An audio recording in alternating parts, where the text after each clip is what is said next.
Hi friends, welcome to our channel. இன்னைக்கான current affairs பார்க்கலாம். First one, 77வது குடியரசு தின விழா 2026இல் இடம்பெற்ற அணிவகுப்பில் சிறந்த அணிவகுப்பு குழுக்கள் அறிவிக்கப்பட்டுள்ளன. அவை: முப்படைகளின் பிரிவில் இந்திய கடற்படை சிறந்த அணிவகுப்பு குழுவாக தேர்வு செய்யப்பட்டுள்ளது.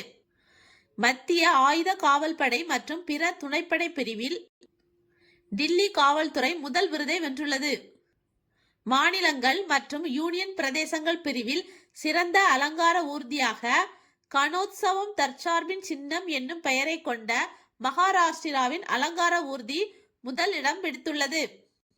செகண்ட் கொஸ்டின், குடியரசு தின விழாவின் நிறைவு விழாவான படைகள் பாசறை திரும்பும் விழா ஒவ்வொரு ஆண்டும் ஜனவரி 29 புதுடெல்லியின் விஜய சவுக்கில் நடைபெறும்.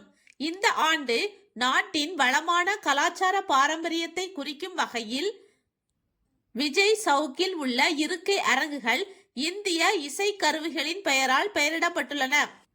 தேர்ட் கொஸ்டின், குடியரசு தின விழா சிறந்த அணிவகுப்பு குழுவின் மத்திய அமைச்சகங்கள் மற்றும் துறைகள் பிரிவில் விருதை வென்ற அலங்கார ஊர்தி எது? கலாச்சார அமைச்சகத்தின் வந்தே மாதரம் ஒரு தேசத்தின் ஆன்மாவின் அழுகுரல் என்ற அலங்கார ஊர்தி. ஃபோர்த் கொஸ்டின், எந்த மாநிலத்தின் உழவர் உற்பத்தியாளர் அமைப்புகளை வலுப்படுத்த மத்திய வேளாண்மை மற்றும் விவசாயிகள் நல அமைச்சகம் ஒரு உயர்மட்ட குழுவை அமைத்துள்ளது? தமிழ்நாடு. இந்த குழு 2 மாதத்தில் தனது அறிக்கையை மத்திய அமைச்சகத்திடம் சமர்ப்பிக்க வேண்டும்.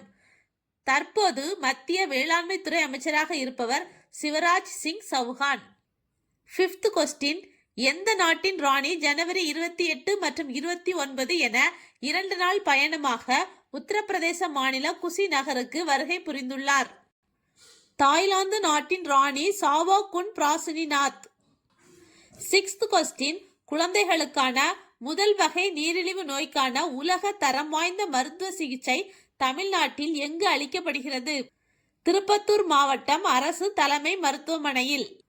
இங்கு பிறந்த குழந்தை முதல் 18 வயது வரை உள்ள குழந்தைகளுக்கு இந்த சிகிச்சை அளிக்கப்படுகிறது. செவன்த் கொஸ்டின், பொள்ளாச்சி ஆனைமலை ஸ்ரீ சத்யேந்திர பீடத்தில் 51 மாணவ மாணவியர் களிமண் பானை மீது சம நிலையுடன் நின்று 30 நிமிடம் தொடர்ந்து பரதநாட்டியம் ஆடி குளோபல் உலக சாதனை படைத்துள்ளனர். இது கோவை நாட்டிய கலாசேத்திரா சார்பில் நடைபெற்றது. எய்த் கொஸ்டின், சர்வதேச ஜவுளி தொழில் மாநாடு 2026 எங்கு நடைபெற்றது? கோவை கொடிசியா வளாகத்தில். இந்நிகழ்ச்சியை காணொளி மூலம் தொடங்கி வைத்து பேசிய முதல்வர் மு.க. ஸ்டாலின் அவர்கள், ஜவுளி நிறுவனம் அதிநவீன இயந்திரம் கொள்முதல் செய்ய 20% மானியம் அளிக்கப்படும். இதற்காக அரசு ஆண்டுதோறும் 30 கோடி ரூபாய் ஒதுக்கீடு செய்கிறது.